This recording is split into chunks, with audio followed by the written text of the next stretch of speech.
Assalamualaikum warahmatullahi wabarakatuh. Salam Pancasila.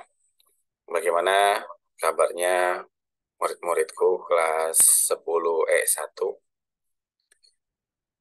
Video ini Bapak buat karena memang pada minggu ini kita sedang melakukan PJJ atau pembelajaran jarak jauh karena di sekolah kita sedang ada kegiatan ASEAN. Ditambah di hari Jumat ini, kamu kelas 10 akan melakukan kegiatan Tafakufidin. Makanya, Bapak sengaja membuat video pembelajaran asinkronus ini untuk bisa menjelaskan materi. Karena Bapak khawatir materi pelajaran akan tertinggal.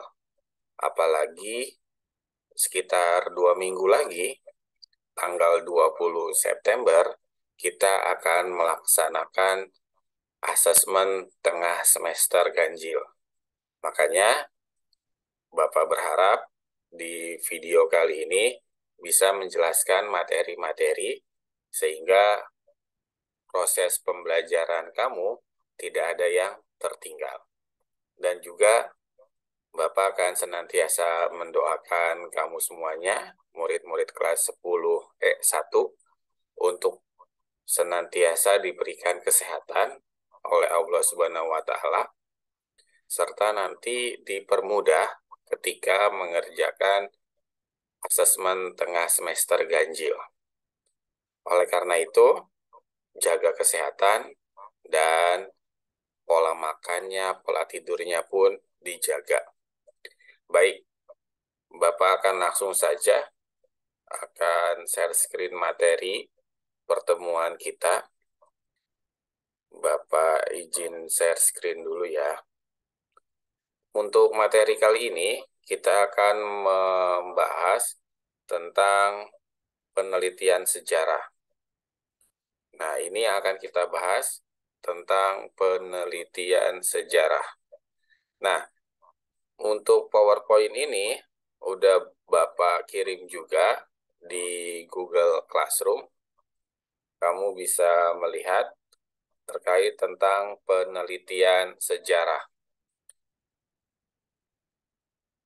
PowerPoint ini Bapak buat berdasarkan buku ataupun e-book YPI Al-Azhar halaman 25. Jadi kamu nanti bisa membuka halaman 25 dari e-book YPI tentang penelitian sejarah. Oke, Bapak akan langsung saja. Jadi ini PowerPoint yang sudah Bapak buat terkait tentang materi penelitian sejarah.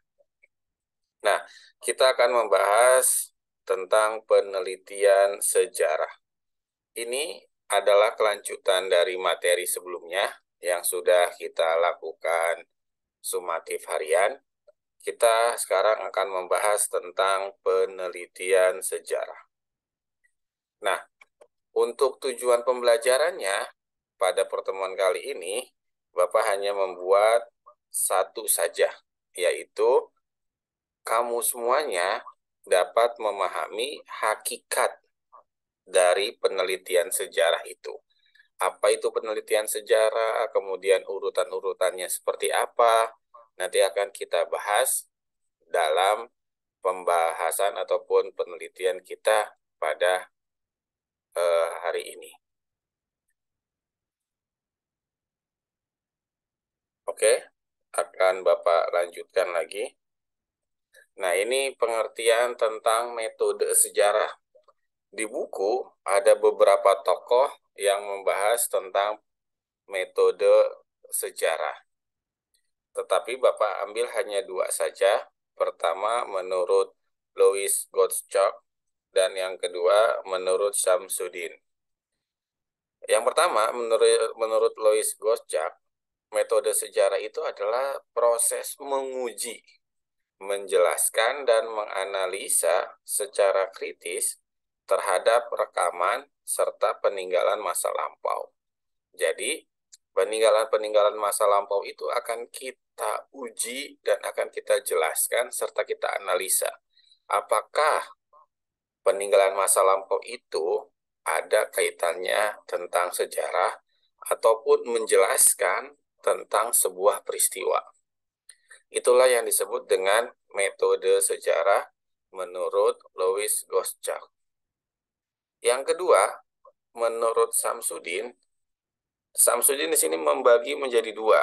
Ada yang namanya metode sejarah, yang kedua ada metodologi. Bedanya apa? Metode sejarah itu untuk mengetahui tentang sejarah tersebut. Jadi ada sebuah peristiwa sejarah. Nah, kita akan mengetahui itu peristiwa sejarah itu. Itulah yang disebut dengan metode. Kalau metodologi adalah ada sebuah peristiwa sejarah, kita ingin mengetahuinya. Nah, kita akan menggunakan step-step atau cara-cara tertentu untuk mengetahui peristiwa tersebut. Itulah yang disebut dengan metodologi. Jadi metodologi itu adalah langkah-langkah yang harus kita lakukan untuk mengetahui sebuah peristiwa sejarah. Jadi itu definisi ataupun pengertian dari metode sejarah. Bapak lanjutkan lagi. Nah, ini ada seorang tokoh sejarawan Indonesia yang terkenal yang bernama Kunto Wijoyo. Beliau menuliskan tentang tahapan-tahapan penelitian sejarah, yaitu ada 5. Yang pertama adalah pemilihan topik.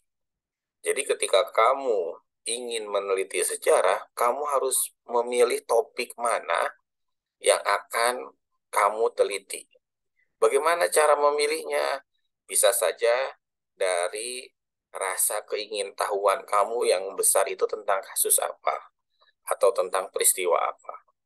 Ataupun yang memang nyaman dan mudah untuk mencari bahan-bahannya. Itu pun bisa menjadi dasar dari pemilihan topik. Yang kedua adalah heuristik. Heuristik ini artinya mengumpulkan bahan-bahan. Karena yang namanya sejarah itu kan peristiwa masa lampau. Maka kita harus mengumpulkan bahan-bahan ataupun sumber-sumber sejarah. Itulah yang disebut dengan heuristik. Yang ketiga adalah verifikasi. Kita melakukan kritik terkait tentang bahan-bahan tersebut. Yang keempat adalah interpretasi, dan yang terakhir adalah historiografi. Historiografi ini artinya kita menuliskan hasil penelitian kita. Itulah yang disebut dengan historiografi. Jadi ini tahapan-tahapan yang akan kita bahas. Ini tahapan-tahapan menurut Kunto Wijoyo. Tapi nanti akan berbeda dengan tahapan-tahapan penelitian sejarah menurut Ismaun. Nah, ini kenapa bisa berbeda? Karena menurut Ismaun, penelitian sejarah itu hanya ada 4. Yang namanya pemilihan topik bukan termasuk tahapan-tahapan. Jadi yang termasuk tahapan-tahapan itu adalah yang pertama, menurut Ismaun, heuristik, pengumpulan sumber sejarah. Sumber-sumber semuanya yang ada akan kita kumpulkan, resources-nya akan kita kumpulkan. Baru nanti kita akan memverifikasi, melakukan kritik sejarah atau menyaring sumber-sumber sejarah tersebut. Yang ketiga adalah interpretasi. Kita melakukan analisa dari sumber-sumber sejarah itu. Setelah kita baca, kita pahami, kita analisa. Setelah dianalisa akan keluar yang namanya sintesis ataupun hasil pemikiran kita terkait kejadian sejarah tersebut. Dan yang keempat menurut Ismaun adalah historiografi, yaitu kita menulis hasil penelitian kita tentang peristiwa sejarah tersebut. Jadi itu terkait tentang tahapan-tahapan penelitian sejarah menurut Ismaun. Bedanya dengan Kunto Wijoyo hanya satu. Kalau Kunto Wijoyo itu ada pemilihan topik, kalau Ismaun tidak. Langsung ke heuristik, verifikasi, interpretasi, dan historiografi. Kemudian, tadi kita berbicara tentang heuristik atau mencari sumber sejarah. Sumber sejarah itu ada 3. Pertama adalah sumber tertulis. Ini contohnya kronik, perjalanan, ataupun catatan para penjelajah. Kemudian catatan harian, kemudian biografi, inskripsi. Inskripsi itu artinya lembaran-lembaran terkait tentang kejadian, sebuah kejadian. Itu disebut dengan inskripsi. Nah, sumber tertulis ini seandainya masih ada, biasanya sangat-sangat dijaga sekali karena bahannya ataupun kertasnya mungkin sudah lama sekali. Tetapi sekarang sudah banyak yang dialihkan ke dalam bentuk digital. Kemudian ada lagi yang kedua, sumber lisan. Sumber lisan ini adalah yang secara oral. Misalkan berupa cerita, anekdot, balada, kemudian type recording, itu semuanya adalah sumber lisan. Ibaratnya kalau ada wartawan, ketika wawancara, dia merekam suaranya. Itulah yang disebut dengan sumber lisan. Dan yang terakhir adalah sumber benda. Kalau sumber benda ini ada bentuk terkait tentang benda itu. Misalkan kayak kita meneliti tentang kerajaan Tarumanegara, maka ada prasastinya. Ataupun kita meneliti tentang Candi Borobudur, itu pun ada bendanya. Kemudian ada dalam bentuk patung, mata uang, ataupun dalam bentuk film. Itu sumber sejarah. Yang selanjutnya adalah sumber sejarah berdasarkan sifatnya. Itu ada 2. Yang pertama primer, yang kedua adalah sekunder. Bedanya apa? Kalau menurut Herlina, yang primer itu adalah apabila penulis sejarah betul-betul menyaksikan, mendengar sendiri, eyewitness or air witness, ataupun mengalami sendiri kejadian atau peristiwa sejarah tersebut. Itulah yang disebut dengan sumber primer. Jadi betul-betul orang pertama. Contohnya adalah catatan perjalanan Ibnu Battuta mengelilingi dunia. Itu adalah sumber primer, karena yang menulisnya adalah Ibnu Battuta langsung. Dan yang merasakan adalah Ibnu Battuta langsung. Yang kedua adalah sumber sekunder. Nah, kalau ini berdasarkan sumber primer, misalkan nih, contohnya Soekarno pernah diwawancara oleh Cindy Adams. Nah, wartawan Cindy Adams itu adalah sumber sekunder. Karena itu adalah hasil wawancara Cindy Adams dengan Soekarno yang membahas tentang Pancasila. Itu yang disebut dengan sumber sekunder. Yang berikutnya, bahan sumber sejarah itu ada 4. Yang pertama adalah sumber dan tradisi lisan. Ini yang memang di beberapa daerah masih ada. Jadi bagaimana sebuah peristiwa sejarah itu diturunkan dari generasi ke generasi yang lainnya melalui cerita. Atau kadang-kadang suka didongengkan sebelum tidur. Nah, itulah yang disebut dengan sumber dan tradisi lisan. Yang kedua adalah sumber tertulis. Ini terkait tentang peristiwa sejarah tersebut yang ada misalkan bukunya ataupun ada